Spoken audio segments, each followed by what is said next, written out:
I feel like I'm like in a herd of buffalo, and they're all stampeding toward a 1,000-foot drop-off, and they're just running over the edge. And I'm in that herd. And I'm like, I ain't going there, you know. I'm not going to go down that way. So I have to somehow affect the whole herd so that they will take a left turn or a right turn and not go off this edge. And so if humanity takes the planet down the tubes, I'm dead. I'm trying to save my ass. And that is a powerful force.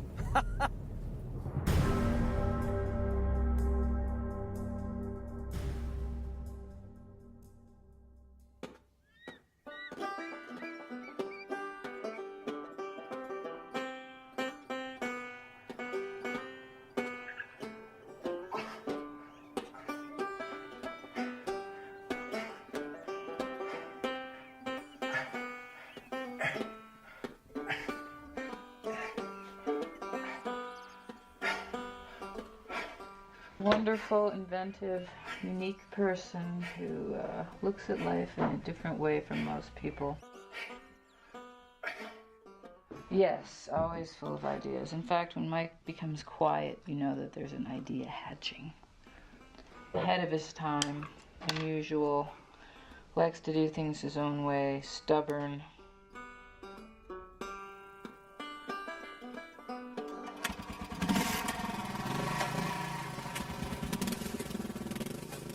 I was raised as a Baptist. No dancing, no drinking, no gambling. So I got the hell out of Dodge.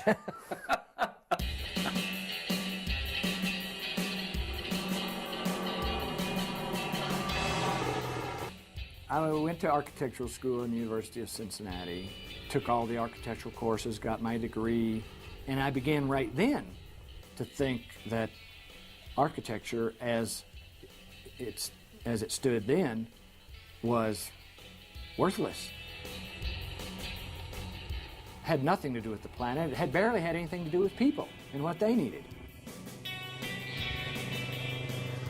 I love to draw, I love to build, but the profession of architecture is nowhere near addressing the issues that we are faced with.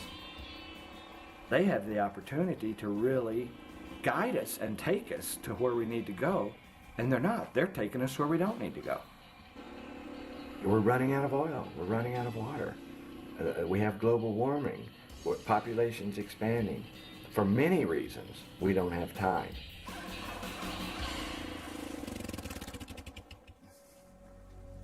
We need to be doing something now, tomorrow morning. To get your black water under control? Yeah. All right.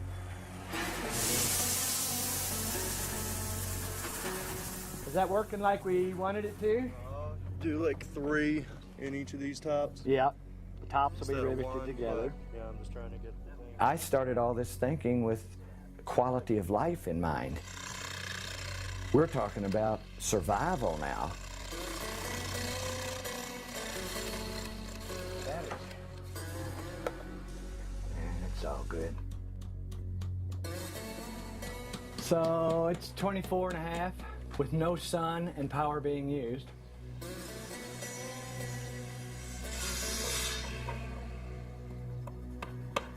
That's the final overflow that just goes to the septic of this. Yeah. But the final overflow for all the planters Can still is come right off of here. here and go through here. Yeah. To hook into the septic. Straight to the septic. Okay, I'm there. We know that in the future, we are rendering this planet damn near uninhabitable. So as we move closer toward that, we're trying to devise a method of living that allows people to take care of themselves.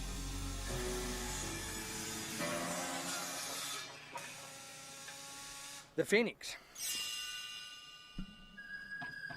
There is nothing coming into this house. No power lines, no gas lines, no sewage lines going out, no water lines coming in, no energy being used. So we're sitting on 6,000 gallons of water, food growing, sewage internalized, 70-degree space year-round. What these kind of houses are doing is taking every aspect of your life and putting it into your own hands. A family of 4 could totally survive here without even going to the store. So that whole area is going to be food production, Yeah. with birds and insects flying around. Then out here is going to be goats and chickens and ducks. So this will be literally an Amazon jungle with 20-foot tall trees and little platforms up there where you can hang out with trees, birds, parrots, canaries, you know, bugs, bees, butterflies. It's a direction for humanity, really. I've been doing it for 30 years, and I think I'm starting to scratch the surface of what is available in this gold mine that we're starting to penetrate.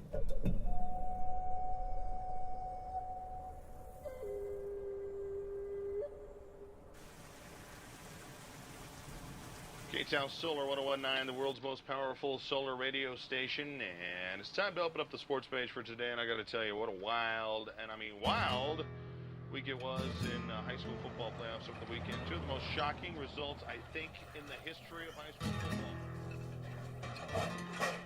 Mike's biggest obsession is work. Definitely work. And I wake up in the middle of the night to get a drink of water or something, and there's Mike laying there, staring into space.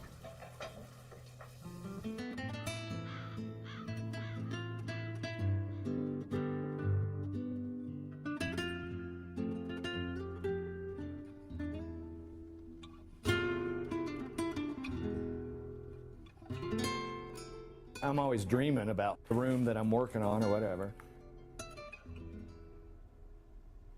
I was sleeping, I had a dream, and I just saw this seashell type shape that you would walk into. But then I took the sketch to Ted and told him, you know, I just dreamed this, Ted, and here's what I'm trying to get. And I made pictures and everything. And then we talked about how to do it, and then Ted made it happen. And I take my dreams to them, and they make my dreams happen. And then it becomes their dreams too.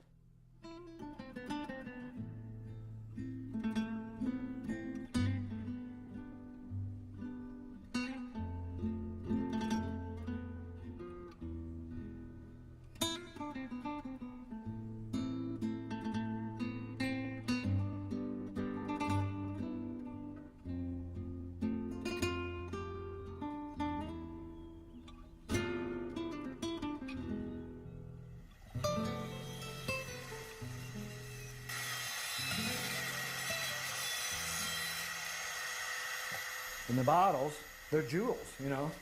This is garbage. And it comes out like stained glass jewels.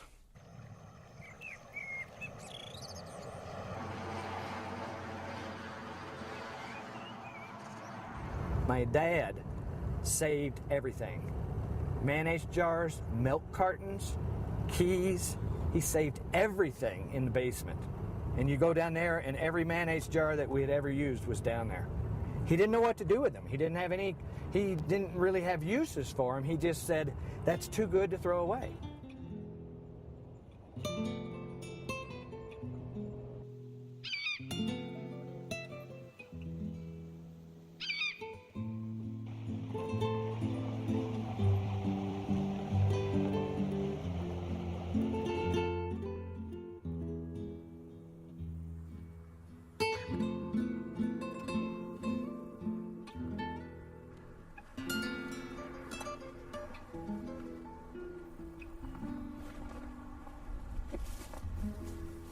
This is the first house built out of beer cans.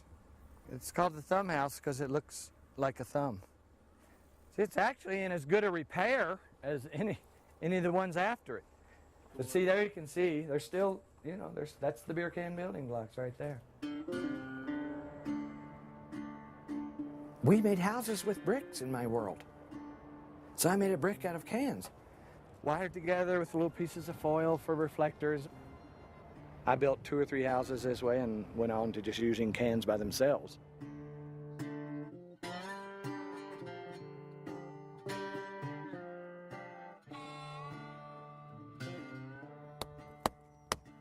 a solid wall 35 years later.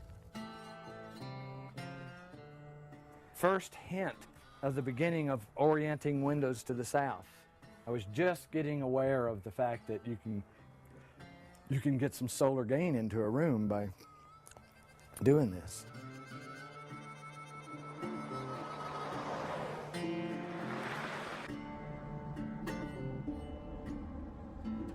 From doing what I've been doing as long as I have and seeing that cities are real close to dying or falling apart because of all the infrastructure failing, and they're just dangerous areas of chaos that can't support themselves any longer.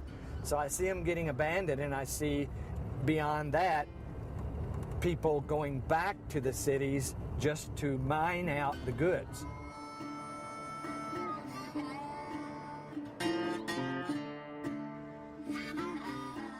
What else do we have on this planet that we throw away and we have it in abundance? Tires.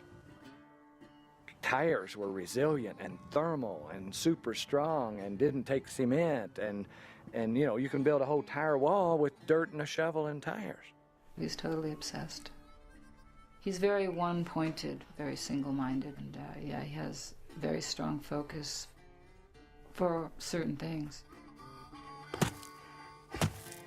And we beat the earth into the tires with sledgehammers, and it was really tight. It was like a compacted 90% brick. In the early 70s, they're talking about solar and trying to store thermal mass in houses, and I'm getting a bit of a consciousness of thermal mass. Beating dirt into tires was mass. Mass holds temperature. And I'm like, oh my God, this thermal mass thing is intense. I mean, it's like, man, it's powerful.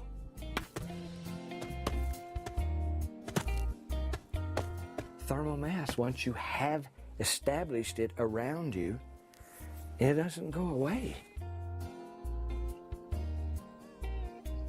This is the first one that we actually called an Earthship. I needed a house because I was just getting married to Chris, and here it is 20 years later, and we still live in it because it works.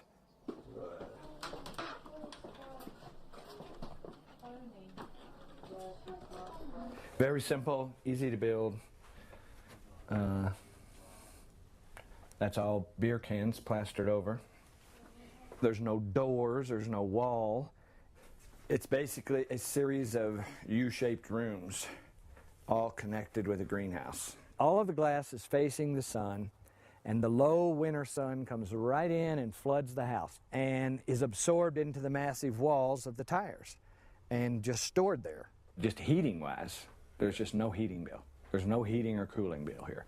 We have a fireplace. We use it on Christmas. And that's it. It's a big deal to get ready for winter here because you can die because it gets 30 below, even 35 below 0 Fahrenheit here. Your tongue can freeze to your lips if you aren't careful. It gets that cold. And here we've been living here almost 20 years with no heating system. That takes a huge bit of stress off of the person, but it also takes it off of the planet.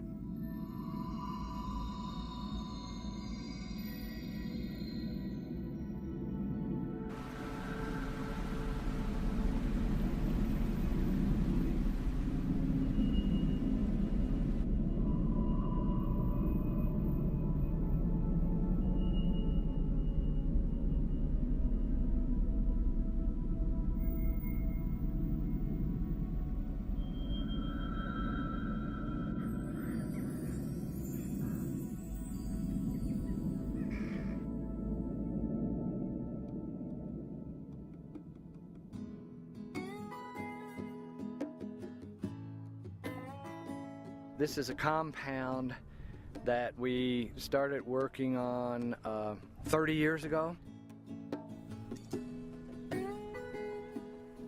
This is like a little testing site, really.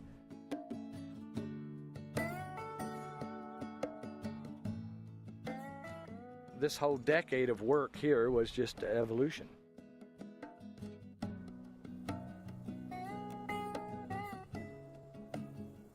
You couldn't worry about what it looked like, you just wanted it to work.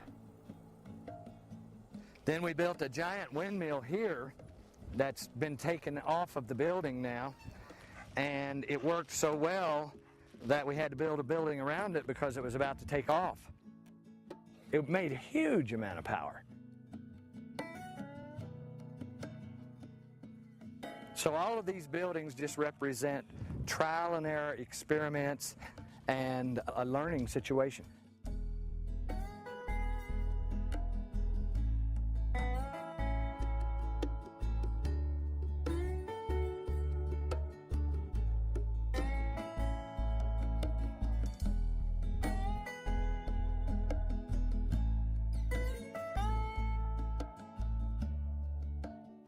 That's the first building right there.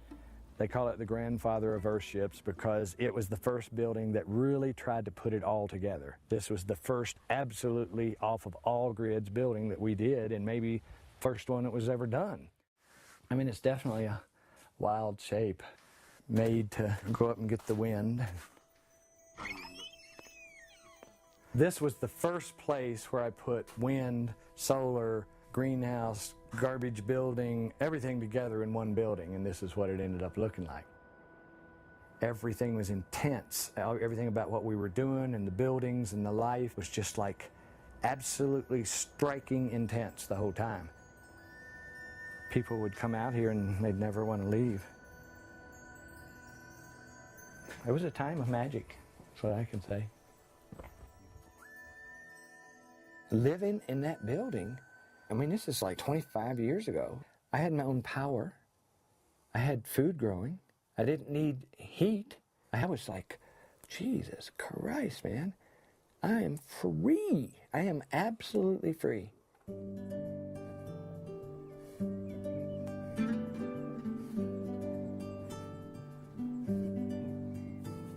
The state of mind that that put you in.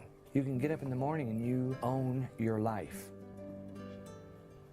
I can do whatever I want because I don't have to do anything to stay alive. We have the potential to enhance the planet.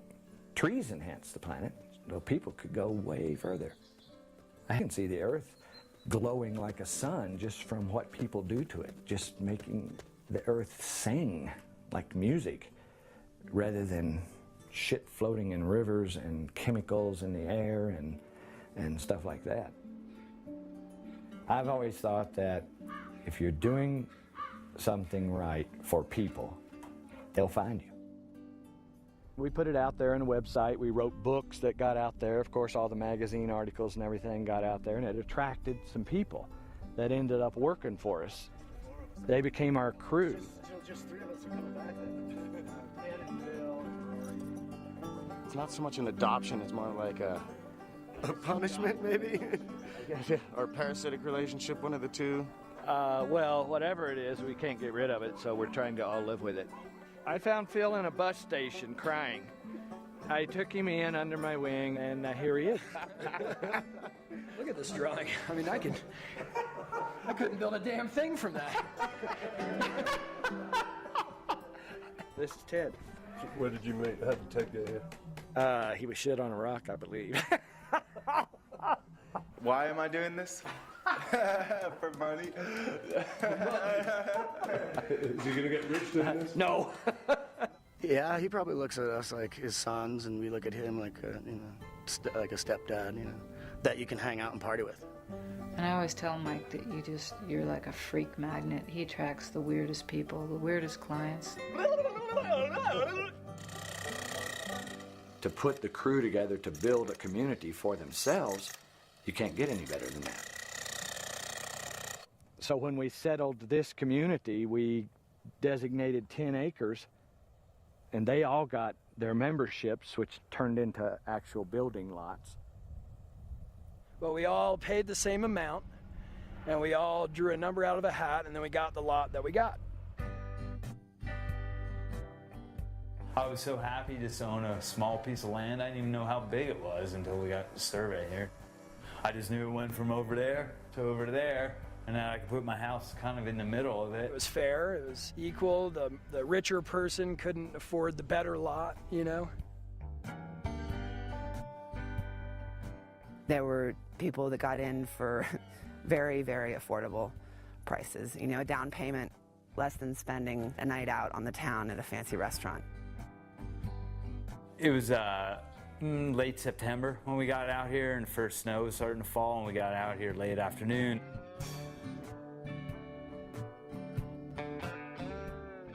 Yeah, I was trained as an architect and then graduated and chose to live in a dirt hole and build a house around myself.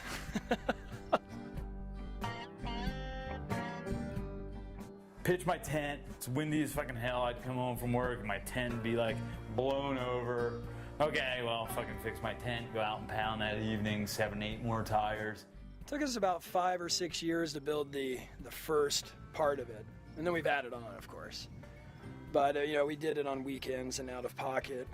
So in about 2 months, I had my main U walls up, my tent right in the middle, blocked from the wind. I was like, this is fucking fantastic.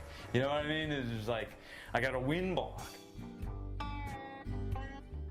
We lived on the site in a little tarp structure in the bottom of the excavation here. Living in dirt, I'm living in an uninsulated space. My water would freeze overnight. I mean, I didn't have a flush toilet until this February, 11 years later. I was inspired to build my Earthship by watching the amazing people around me who were doing it when they were pounding tires and living out of tarp tents, making spaghetti together on rainy nights and playing guitar in upside-down wheelbarrows for chairs and having bonfires. I had never experienced a bunch of people working that hard. So I was like, wait a second, this isn't a bunch of hippies, you know? And I was like, yeah, there's the occasional hippie that this appeals to, but I was just like, this just made so much sense. Their story of them building their Earthships with half-baked ideas that weren't as cool as they are now and doing it themselves on no money and working for us, trying to make a little money to get by on while they're doing it. A dozen of them in that subculture did it, and now they're all sitting there happy as hell.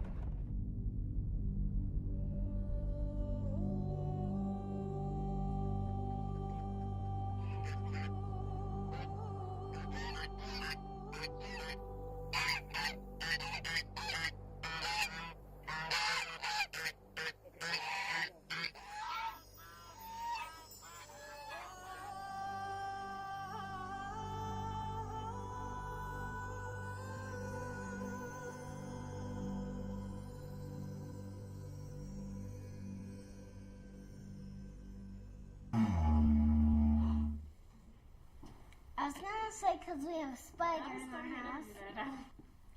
She doesn't know the difference between this house and a conventional home like that I grew up in. But it's just part of her that the house takes care of her and supplies power and heats itself and has plants that provide food and and the water comes from the roof. She knows all that and she thinks that's the way it is, and that's the way everyone needs to think.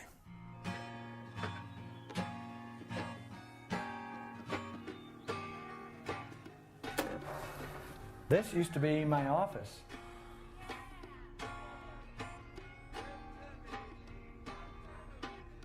It's really probably about 30 years old. These are the old gallon creosote cans. You know, so we were just using everything. This one was supposed to make you fly like a crow. So we wanted the vision of living this way to take off. But we were in Magic Land, for sure, for a long time.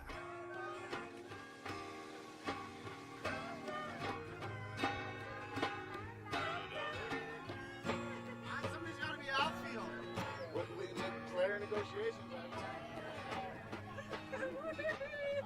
You know, the crew always becomes like a family, and we would work together for 4, 5, 6 years, and then another group, you know, they'd fade out and others would come in. Here in the last decade, though, these people ain't going away. You know, the people that are with me now, they've been here 10 years. They say this is their life. and this is my life, and so they're beyond family. We're here for the duration.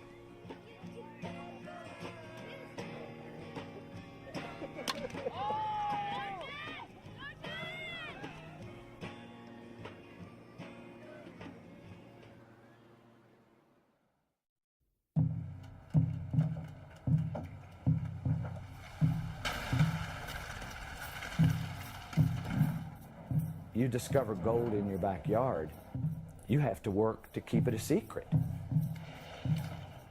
All of a sudden we're getting requests from all over the country and world to do Earthships, Earthship communities, and so on.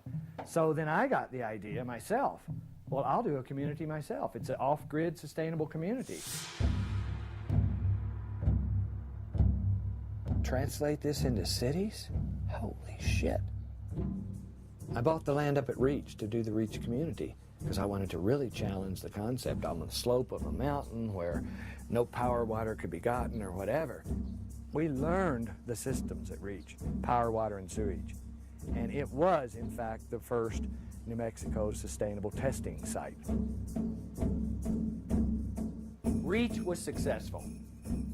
Now I want to go further. So I go on the other side of town and I get 650 acres this time. You spend thousands of dollars in the process of getting land to have a house on. That's ridiculous. Why don't I just buy a chunk of land, not make any profit on the land, just have everybody own it in common, and all their money goes straight to their house. We don't need infrastructure. Each one of our buildings has everything it needs, power, water, sewage right in it. We took thousands and thousands of dollars of expenses out of the equation, and it worked. Now we have a bunch of people out here, no mortgage payment, no utility bill, and they're happy, and we are ongoing. I'm not saying that I really consciously wanted to use people as guinea pigs, but I was using a life situation as a guinea pig in a sense because it could not work out for you. People piss and moan if there's the slightest little problem, and you learn from that. If they're all complaining about it being too hot or too cold or not enough electricity or not enough water, we're going to learn and we're going to fix it.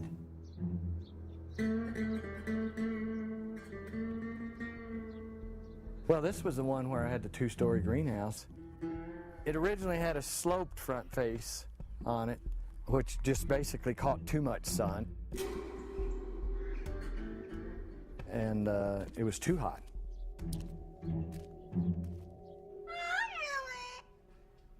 No, we had ventilation and everything, but the sun, just the direct winter sun coming in at a slope 2 stories high was just too much.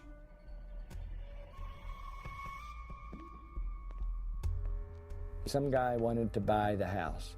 He's a rich kid who came out here to just be in the wilderness and said, I'll pay anything for it. And I said, okay, I'll have you sign a release that it is an experimental house and you can buy it. Calls me up like a couple of months later and has me come over. Says, will you come over? I got a problem.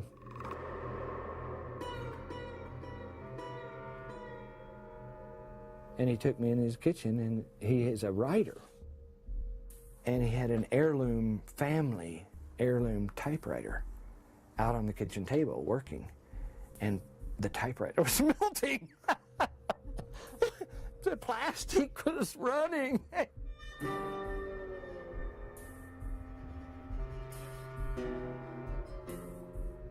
I learned that this is powerful. You know, I want to learn to control it. You know, I'm just glad I didn't kill anybody, you know, fry a baby or something. You know, fuck.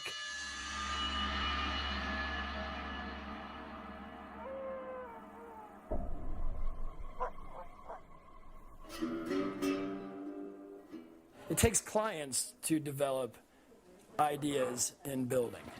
You can't figure out all your ideas on your own one house. You need many houses to do it on. You can't afford to build many houses So you do need clients. And people take issue with him because in the early days he did it badly. The houses leaked, they were hot, they looked like they landed from Mars or another planet. Most of the time, you'll get good clients that realize that it's experimental what you're doing, and some things may not work, or some things could be better. Then you get the occasional client who thinks, oh, it's experimental, but everything must work perfectly because that's how houses are. And then those people, they're disappointed, and sometimes they sue. When you're doing something like running sewage through the living room and building a building out of garbage, if you really do seriously fuck up, it's 10 times as bad. And so, if I had a roof leak, it was lawsuit. If I, had a smell in a bathroom, it was lawsuit. If I had a house that was 60 degrees rather than 70, it was lawsuit. The powers that be in the architecture world and in the planning world, they just can't see any other way than the way they've got established. And that's how the board of architects basically crammed down his throat that there's only one way to do an architectural contract, and this is it. And if you can't do that, then you can't be an architect. The architects board asked me to bring charges against Mike Reynolds. So everything that he was doing fell outside the scope of what New Mexico would consider legal construction. She said, basically, they're going to nitpick you to death for the rest of your life because of what you're doing. Standardized design and construction is so important because it means safety. I was breaking rules and laws right and left. There's no question about it. It's not just the design, but it was actually the building of these Earthships that was a problem. Which, granted, he wasn't playing by the fucking rules. Rules are made to be broken. I was twisting the law to try to get sustainable housing out there, folks. The worst outcome that could have ever been for Mike was he'd lose his license, and he did.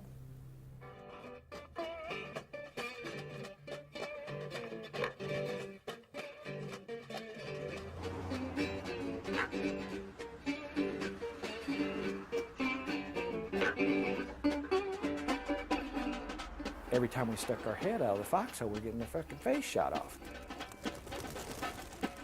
And the county writes me a letter saying that it has come to our attention that you have developed 3 communities which may be in violation of one or more of the aforementioned regulations. And here I was breaking every law in the book, and I said, well, Fred Navarro said I can do that. Well, he's dead. Who the fuck are you? Suddenly, there was a change of planning regime, and within a few weeks' time, everything started to go really badly for the company and for the community.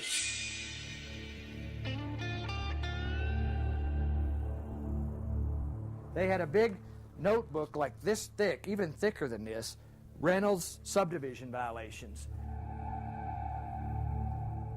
Subdivision law stated that to convey property, you have to have power, water, sewage. You have to have everybody owning their specific piece of land. You have to prove that you can provide all these utilities to it. You have to put in roads. You have to do all of these super expensive things to qualify as a subdivision.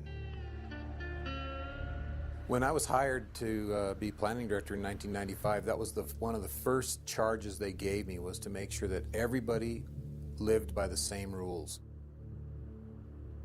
They didn't put any roadways in. There's no service, no water. They didn't put anything in. And the state legislature at that time just said, okay, enough is enough. We filed 5 subdivision actions at the same time. He came out with his code enforcers with guns on. I mean, they shut us down.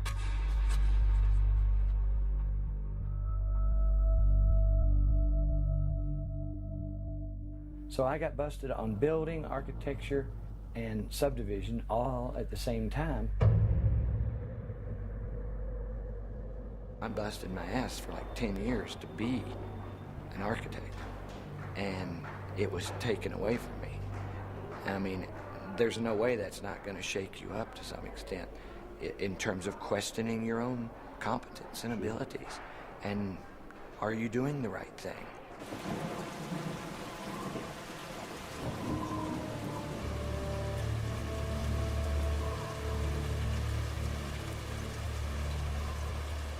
We fired the crews and we're down to 2 or 3 people. And job sites were shut down, and people that were waiting to build, their permits were denied even though the county had already cashed their checks.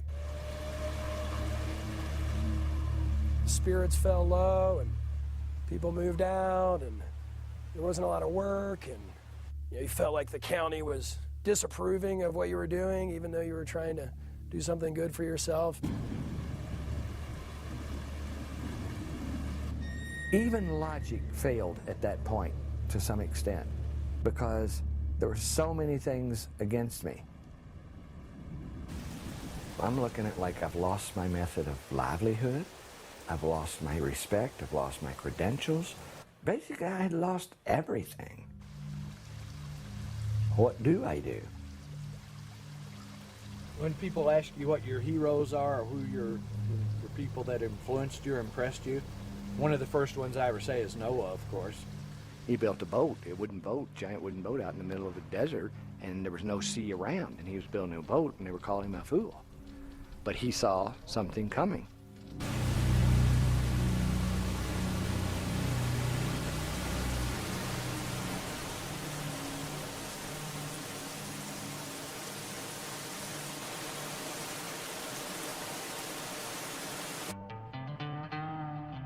He didn't draw for 2 years. You know, he didn't draw a house design, or he wasn't able to think about any details or how to, improve upon the buildings. So, yeah, he was just occupied by law. Just the atmosphere around the entire company was, everything was in question. At this point, I'm assessing my life and my situation. Do I want to spend the next decade proving these people wrong on an ego trip? Or do I want to, however I can, prove sustainable housing and building? I went in with my tail between my legs. I said, what do you want me to do? And they said, be a subdivision.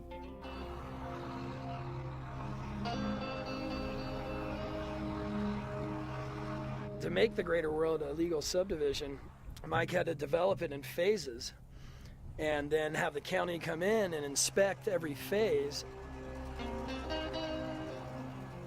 This is the application for phase 3 and 4 to be a subdivision. We have to provide 14 copies of this. Archaeologists had to walk the land and look for arrowheads. That cost $20,000. And all they did was walk around and pick up arrowheads. Engineers had to engineer the terrain and make diagrams and drawings that nobody ever uses. That was $14,000. Just endless horse shit.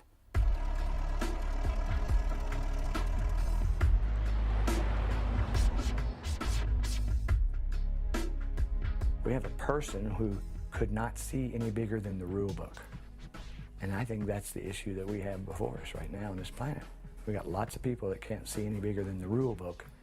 And beyond the rule book is global warming. The amount of expense and time, I mean, it was years of his life and other people's. It took us 7 years to completely get the entire development open again. Yes. Yes. What up, Mike? Hubba, hubba, hubba.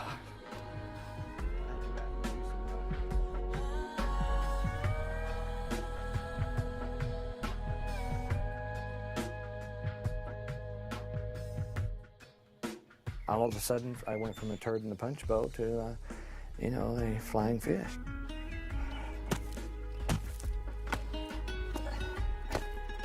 They now see him as a shining example of how to create a subdivision in Taos County. jumped through all the hoops and became a legal subdivision, selling acres of land and lots and building a repetitive little generic house.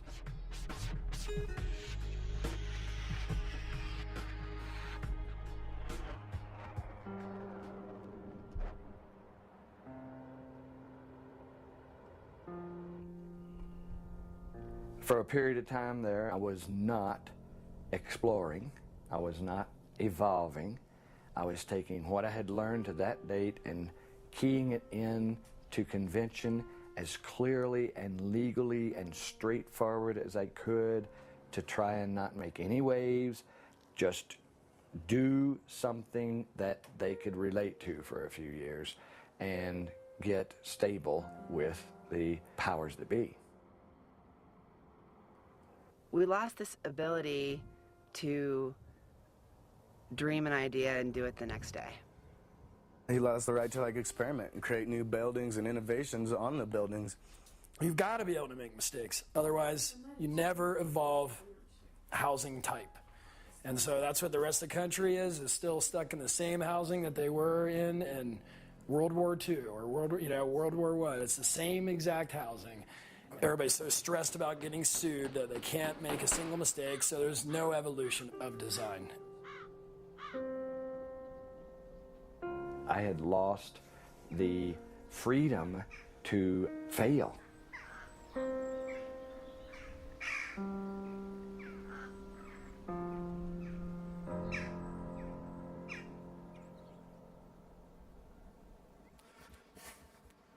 We're facing a future where we're really gonna, on an individual basis, gonna have to take care of ourselves.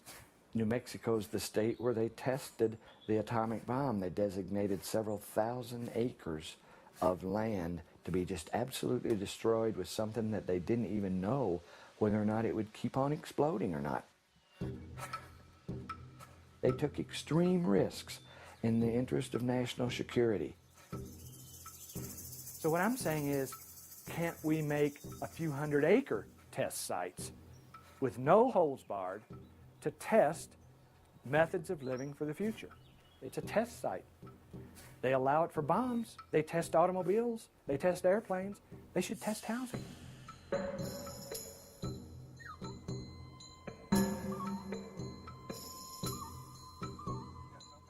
At this point, then, I began to realize that we needed a change in law and legislation to open the door for these kind of things to emerge. This time I wasn't going to fight the county.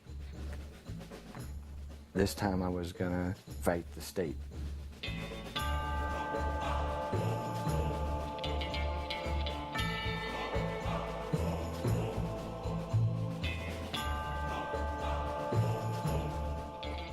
Sometimes to fight the system, you have to get into it, and be part of the system. Mike in a suit is hilarious. I loved it when he put on a suit. Oh my God. I think it's hilarious. I think it's great. I think he looks like a homeless car salesman or something. It's fun to see him get up in there, though, It's like a thumb in the butt of, reality right there.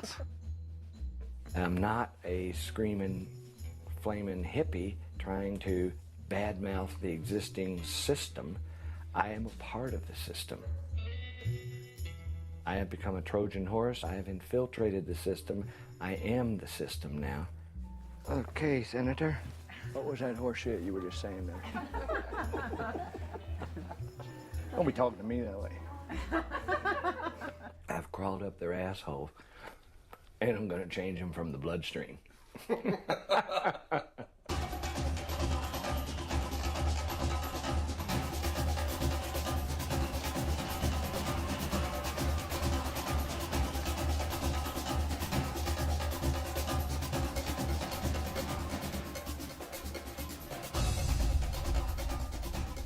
I was walking into an arena that I had no experience and no skills for.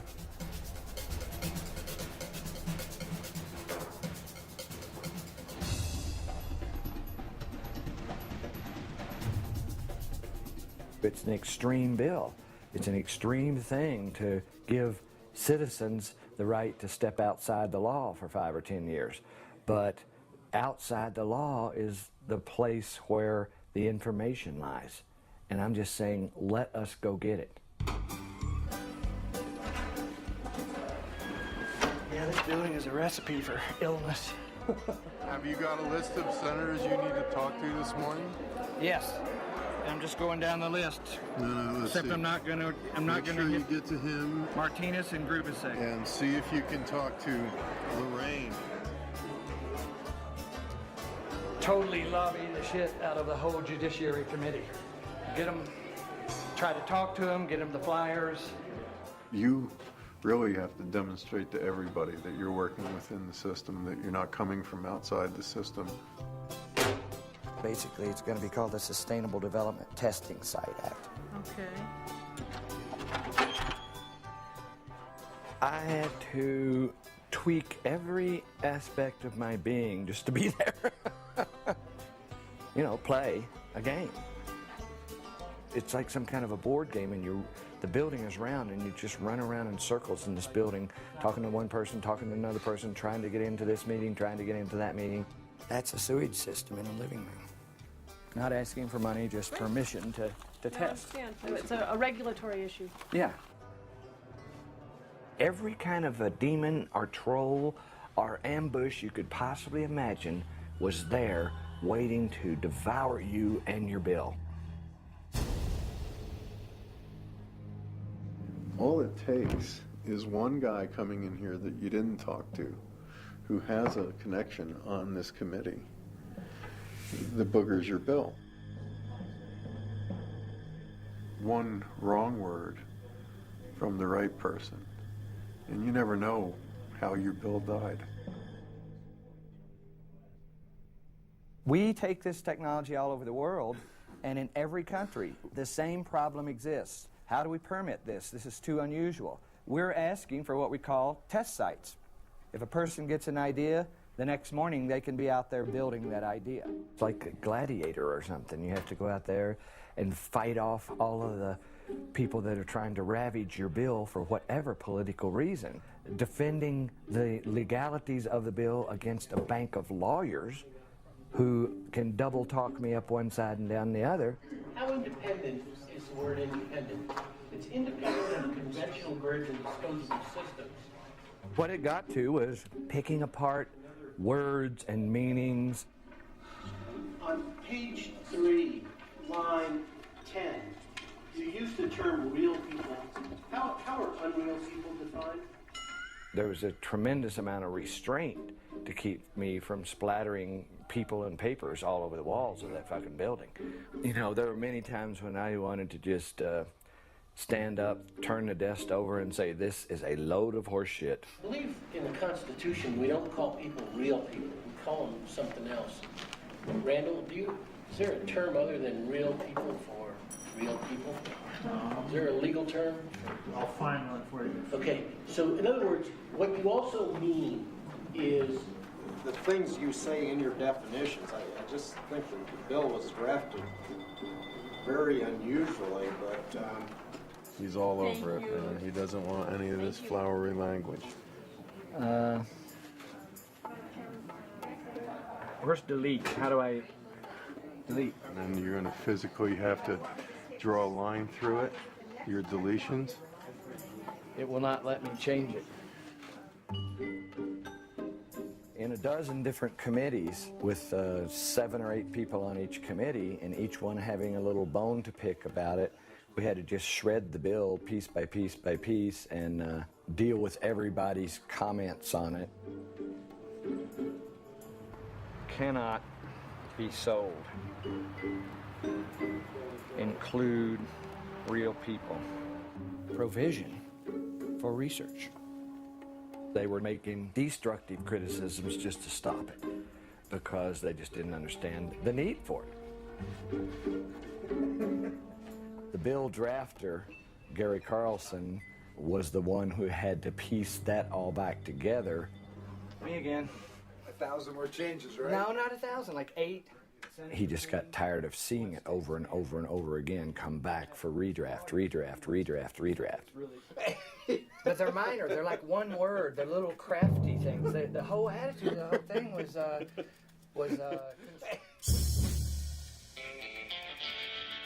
we haven't even begun to think of the ideas, but nobody's going to unless they have a forum in which to do it. What other ideas are out there that you're thinking that would be viable that haven't been tried or tested? They were just trying to get their brains around this bill, so I had to like pull answers out of my ass, really. Building a building out of water. Building a building out of contained water. There are other ideas out there. I don't know what the fuck they are, but they're out there, and we want this bill to allow us to find them. Everybody's got an agenda. And so when you talk about going through that many committees with that many people and all their different agendas and all the different politics involved, this process was laughable. America has the safest, cleanest housing in the world. My concerns relate to really life safety and health issues. I'm not sure how you can exempt them from some rules and regulations and then say at the same time they're not being violated. And I wouldn't want to send a piece of legislation that has contradictions and it's unclear, you know, I mean, again, it's just inconsistent language, and I find there's a lot of inconsistent language throughout this bill. I have a substitute motion to table, which is not debatable. Representative Cheney? Yes. Representative Ezell? Yes. Representative Foley? Yes, ma'am. Ridiculous amount of human energy mustered and wasted and pissed away to get a teeniest little thing done.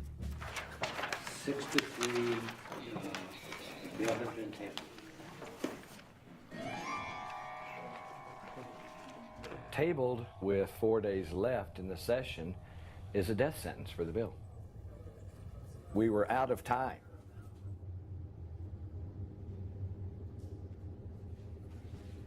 The dream would have been to have an inside connection to this one committee of lawyers, Judiciary Committee. If we could get advice on how to get through that committee, we would have a chance. Thank you. It would make it easier for people to choose to develop sustainable methods. That's the crux of it. How do we know that these aren't just a bunch of hippies getting together to set up some kind of commune and not really doing anything but just sort of, you know, talking the talk, not walking the walk? If this were to take off, then the utility companies are somewhat threatened by this because there are alternatives available to people, and they're no longer feeding into a system that obviously is pretty money hungry. So how do you answer that? Actually, the utility, Kit Carson Electric up in Taos, likes me because I can get power to people that they can't, that they just don't have time to deal with and run the lines and everything. So right now, it's not a problem. It takes vision. It does. My mom, when I was a little girl, she gave me this card, this tiny little cat that turned into a big line. She said, think big. You think big, and I appreciate that. Thanks for the and help. I'll see what I can do. She's the first one who really tried to understand the bill. If I can persuade her to write a good analysis of it, it's in. Isn't that true? Yes, I know. Okay. All right, so you're going to come back with me in an hour? So, you know, now, this language here, structures and systems that inherently produce utilities and life support systems for any, it's too woo-woo. We got to redraft it so that it sounds more credible, more legitimate, more in line with conventional thinking. It's a natural entity. Initiate, let's say that, benefit generations. Okay. Want a quick update? I think it's 60-40 with Z. Let's see how good she is.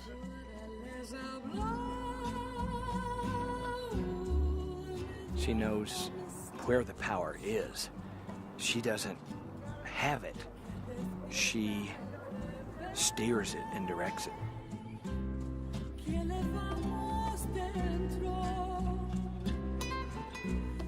She went to every representative on that committee, no matter where they were, in session or whatever, and pitch the bill. You know, she worked these people. She worked each person on the committee and won them over one at a time.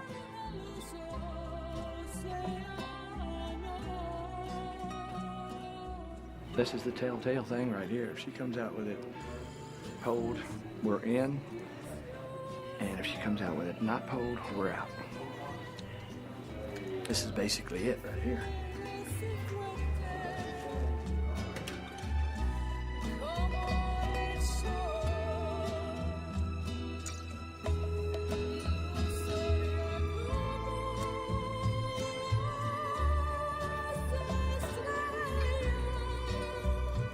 Now we got Mimi, we got Gail, we got Al Park, and Balderas was there too. They talked to Balderas. We got 4. That woman is fucking amazing. Hubba hubba. We got it. Huh? Tired now. Oh yeah. It's pretty good too, 9 to 2. Got out of judiciary 9 to 2. It might just make it. There's not any obstacle left. There's just time now. We were 3rd on the list, on the schedule. We made it to the floor, ready for the vote. Madam Speaker, I asked him a question, and there's a difference between yielding the floor and asking a question. You said you would yield to the gentleman from McKinley, and we are waiting for his response. Madam Speaker, we want to call the House, please. State Police, will you please lock the doors? We asked for a roll call, Mr. Speaker. You got the roll call. Madam Speaker, we want to call the House, please. Call the House. Sergeant at Arms, get Youngberg. Will you please lock the doors? They filibustered all the time away on purpose. No, sir. Call the House takes precedence, Mr. Speaker. And they just eat up time, blabbing. It's kind of a leverage thing. They were wanting to get something from the Senate. It's games. It's games. The legal process is okay if you got forever to be farting around with slow change. The problem is, on the planet now, today, we need fast change. World famous solar radio, K-Taus 1019. K-Taus Solar Radio national and international news. From Indonesia to India, a tsunami tidal wave triggered by a massive earthquake swept across the Indian Ocean. Thousands are feared dead in the Indian Andaman Islands. The earthquake measured 8.9 on the Richter scale. Seismologists say the force of the explosion was about 23,000 times the power of the atomic bomb that hit Hiroshima.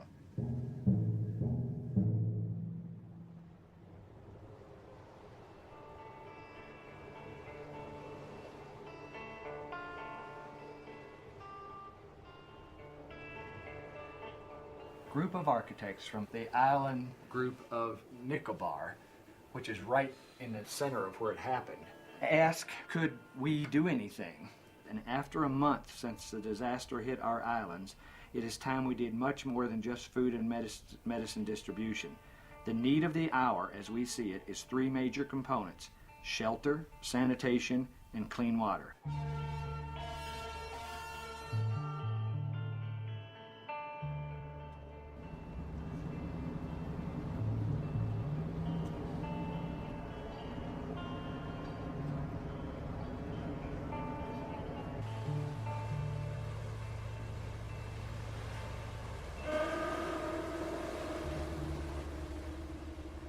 You see it as you approach from the boat, the tree line where the wave crashed through, and you just see everything crushed and washed away and devastation everywhere, and it was brutal.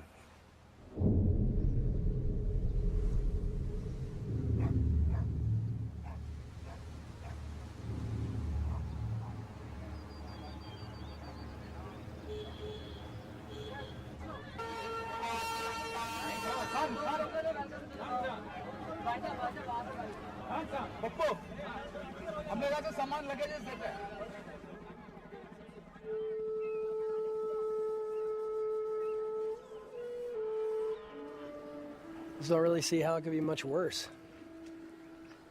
An 8.9 earthquake followed by a 30-foot wave. 3/4 of the people are gone and half of them are dead.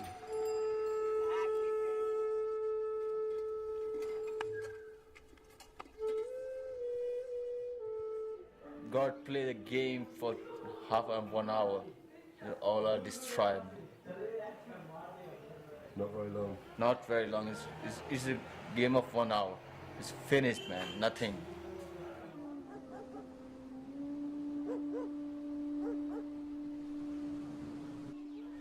And after disaster, nothing, man. Only for dead bodies inside the roads and buildings. Only dead bodies for child and women, girls.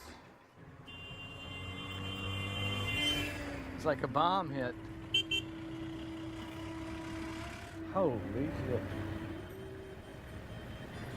Concrete is shattered.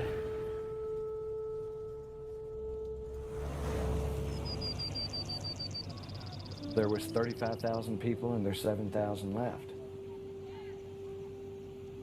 We were just floored with the power of what we saw from nature and how it can just in an instant wipe out humanity. You are humbled by that kind of a situation.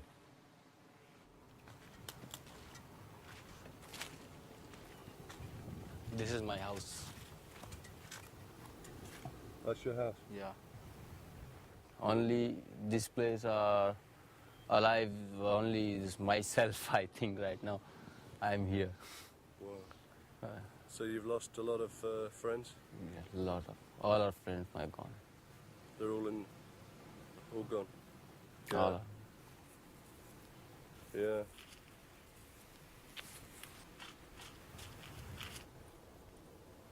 Here we'll sit together in this place for tea and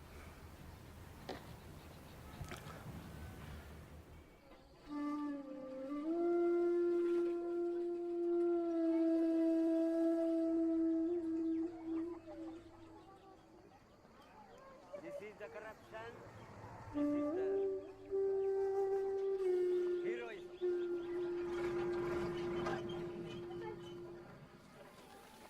all rooms are like this. Just see this room, the same room. How can live a family in this room without bathroom or without this small space backside or front side? This is the matter, nothing more. 4 or 5, 6, 7 family members are living in this room. Yeah, I also got like this room, but I am sleeping in the road. How I sleep here? Much better than the public road. I don't know who designed or figured this out, but it's not with people in mind. It's not sensible. It's a joke. This is not a solution. This is a mess.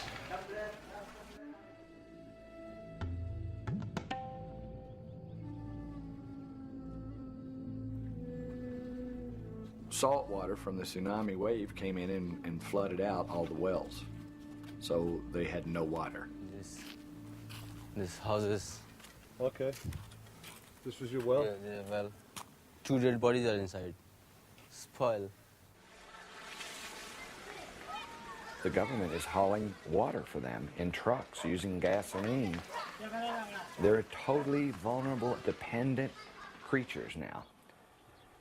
They lost everything. They basically have to start all over again from scratch. When there's an absolute breakdown of everything, then new ideas are clutched to like a lifesaver. You know, right now, they want thinkers, they want planners, they want people to do something. It's like, do something, guys, it's crisis.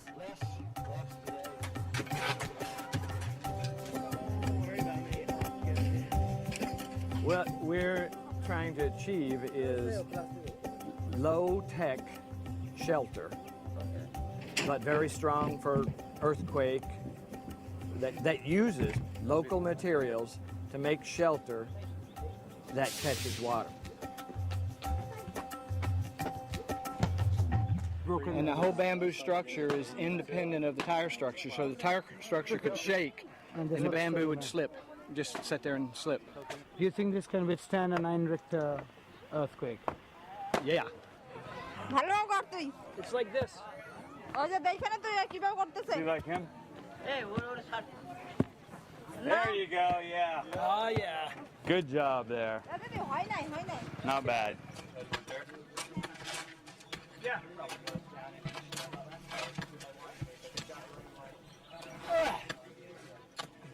We've seen a lot of people that have lost everything, and they're resilient.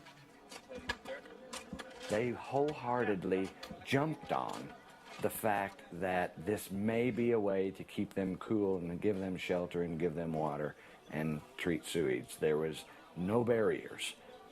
You go to a situation that's been devastated, the barriers are gone.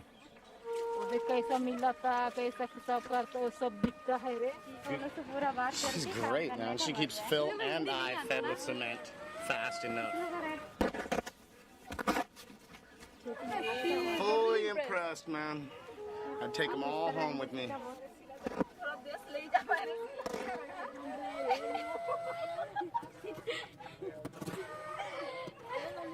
₹1 per bottle. Kids have come out to help us. Locals have come out to help us, and they're catching on. They're excited about what we're doing.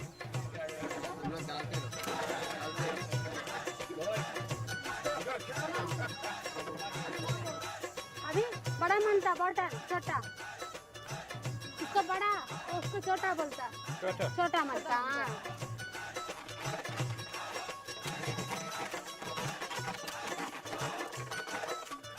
We got the locals making the bricks, and they're doing pretty good. दूसरे में try करूँ बाबा जी ठीक है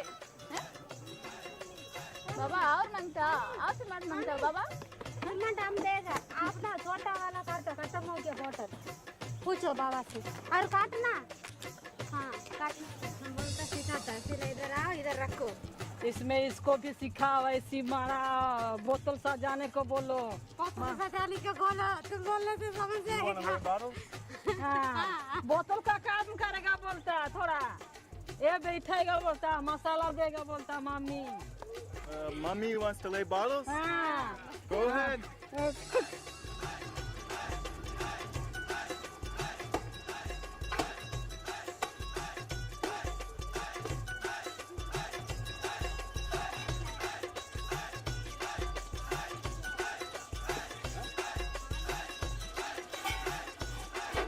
सब इसी के अंदर इसको सेल्फ सस्टेनेबल हाउस बोलते हैं जिसके अंदर मतलब सब कुछ खुद का होगा बाहर से कुछ लेने का जरूरत नहीं जिससे कि पूरा घर का पानी सब कुछ हो जाए मतलब पीने का पानी भी इसमें से निकल सकता है What is this?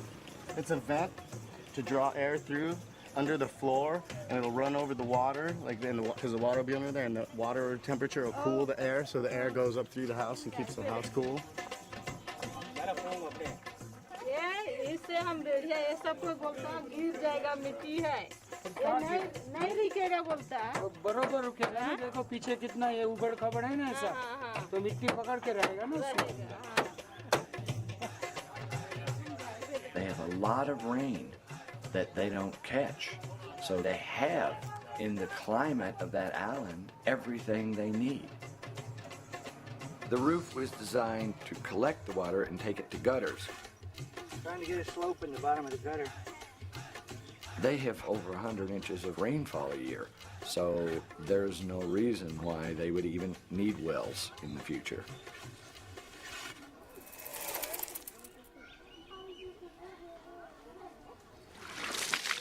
Hoba.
sills in here.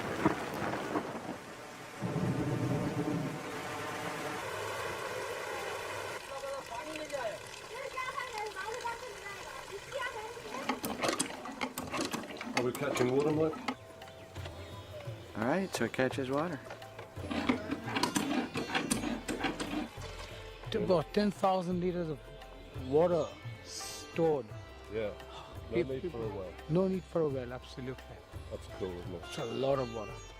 So it's like two umbrellas. Stops the sun from heating the second roof. Here it doesn't take 2 or 3 sentences to these engineers to say, look, we can build out of plastic bottles. We can build out of glass bottles. We can build out of tires. They get very excited. Tell him we might make some real easy to follow, step-by-step drawings of how to do it.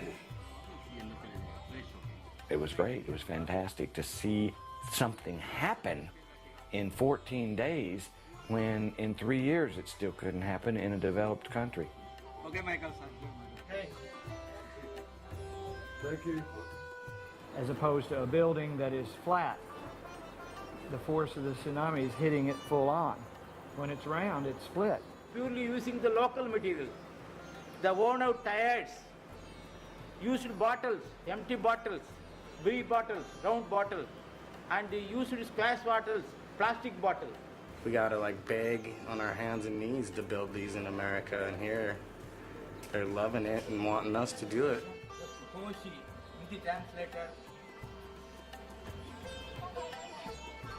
Yeah. Tremendous, man. Yeah. Magic. It is magic, just like magic. I want to make every island in this type of Earthship. In every island, 547 islands we have. Very beautiful. Very beautiful and fantastic. ये चले जाता हम लोग को छोड़ के हाँ और आओ Yes. Nice. This is no big time when you dissolve.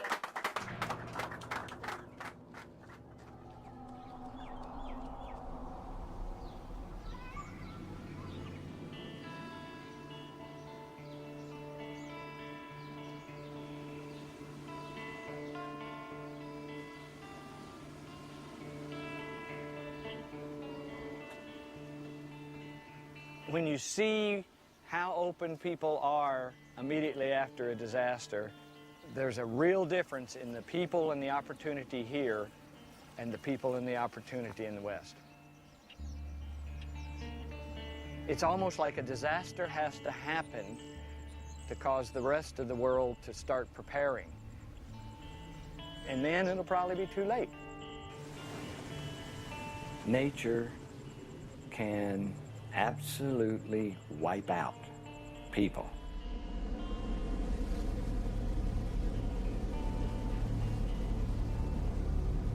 K-Town Solar Radio National and International News. America in crisis. Hurricane Katrina has devastated the Gulf Coast. It's been described as the fiercest storm in American history. People are dying. They don't have homes. The city of New Orleans will never be the same. The vast majority of New Orleans, Louisiana is underwater. Tens of thousands of homes and businesses are beyond repair. We are dealing with one of the worst natural disasters in our nation's history. It's too doggone late. How can one punch from the gods collapse the richest and most highly developed society in the world? Tropical storms may be growing in overall intensity due to human-induced global warming.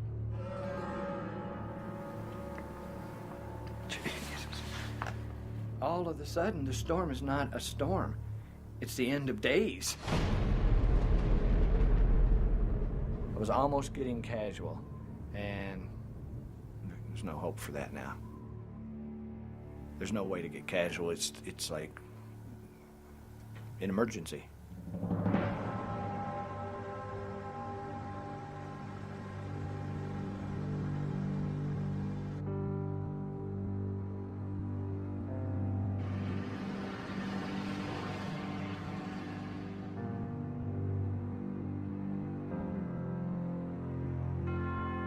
When things get confusing, we look to what is eternal and true to give us a sense of guidance. When things get chaotic, we look to what is lasting and unchanging to give us a sense of calm. The cynical Machiavelli said that wisdom consists in being able to distinguish among dangers and making a choice of the least harmful. Katrina wiped a major U.S. city away. After Katrina, hundreds of thousands of people are crying at the government because the government is not taking care of them. This bill would allow individuals to take care of themselves with their own methods. It's like going to the people and saying, everybody out there, use what's in your mind and try and come up with some better ways for us to live because we don't have enough of them right now. As soon as an environmental activist stands up and says that, it's over with. The Honorable Bill Richardson, Governor of the State of New Mexico. I don't think they make the connection between natural calamities and global warming. I think they think it's a fluke. You're coming up with something that people are resistant to because they don't want to look at the problem to begin with. If you don't want to look at the problem, then why would you want to hear about a solution? You're doing this for their children and their grandchildren. You have got to make them aware, not to scare them, so be careful with the language you use. Every time you open your mouth in committee, it's a liability. You should know that by now. You don't want to scare people so much that they're paralyzed by their fear, because that's what this culture is. That's how Bush got into office twice. People are terrified, and it's just feeding on itself. You know, 9/11, terrorism, and these are very real things. I don't mean to discount them. But the earth is burning. Just been told not to mention anything about global warming, oil shortages, or anything. Do not use global warming as a justification for we've this. already, yeah. It's jobs and economic development and new technology. Yeah. They're having some kind of a windfall because of Hurricane Katrina is affecting the revenue of the state of New Mexico because New Mexico is selling a lot of oil right now. The Bush administration is trying to suppress global warming science for the sake of protecting the profits of the fossil fuel industry. You cannot prove global warming as a fact, and with good science cannot prove global warming. It's a myth. It's not easy to face the truth. It's easier to pretend that it's not really happening. House Bill 697 with emergency clause, House Bill 22, House Bill 401 as amended by the House with emergency clause, House Bill 361. From the design side, a lot of those projects are not very pretty.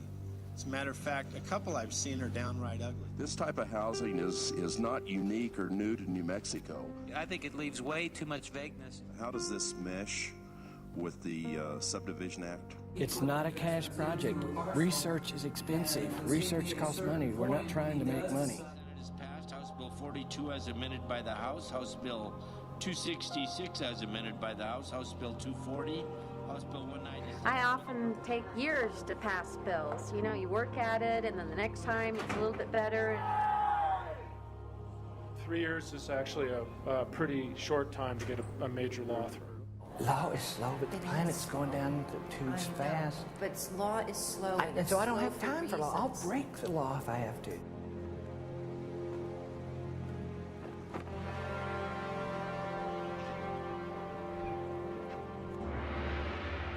Politics does slowly grind things out.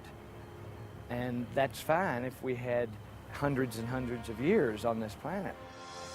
We have decades left on this planet of life as we know it. And American politics is a fucking dinosaur that is not going to make it. It's just going to come to a grinding halt.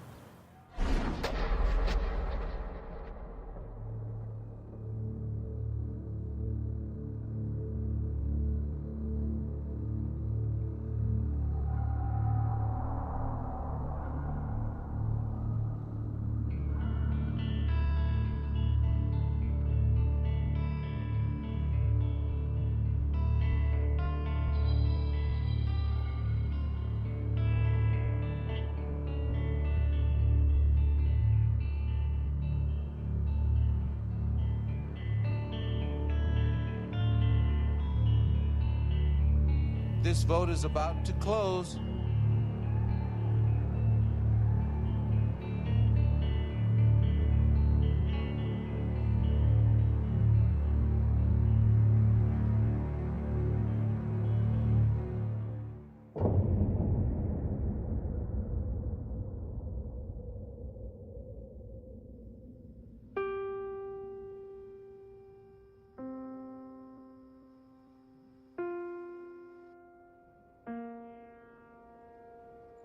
The American dream, in my opinion, is in the toilet. It's history. It's gone. The American dream is now, how do we survive the future? It's not having an 8-bedroom home with 11 bathrooms. It's not having a career and a lawn and all of the amenities. It is simply, how does our children and our children's children even have a chance at life?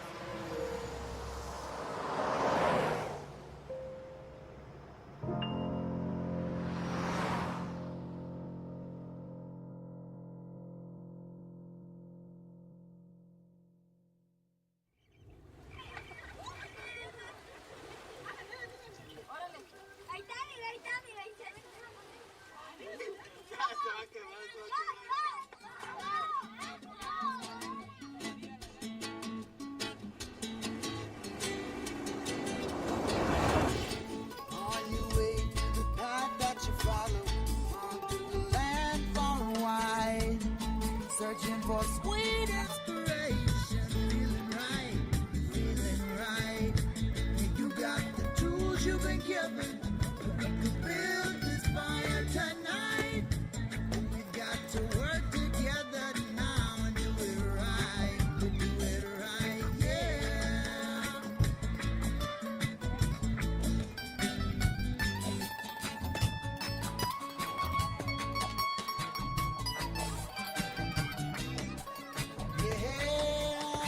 It's not an easy road, they keep telling me, but I know that it's the only road that I'll go.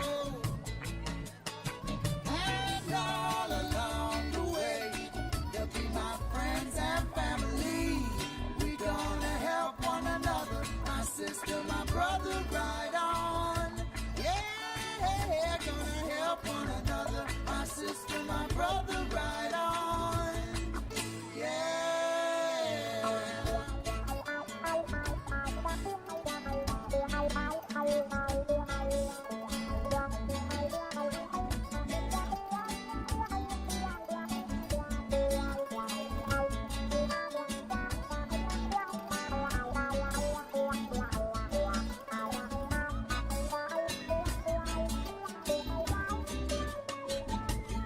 Check your step when the day turns to night. Know that you're never alone.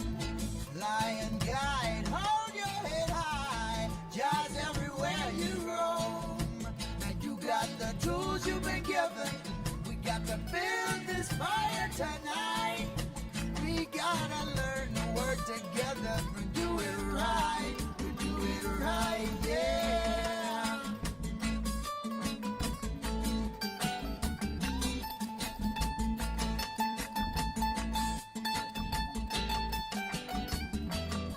Yeah, it's not an easy road, they've been telling me, but I know that it's the only road that I know.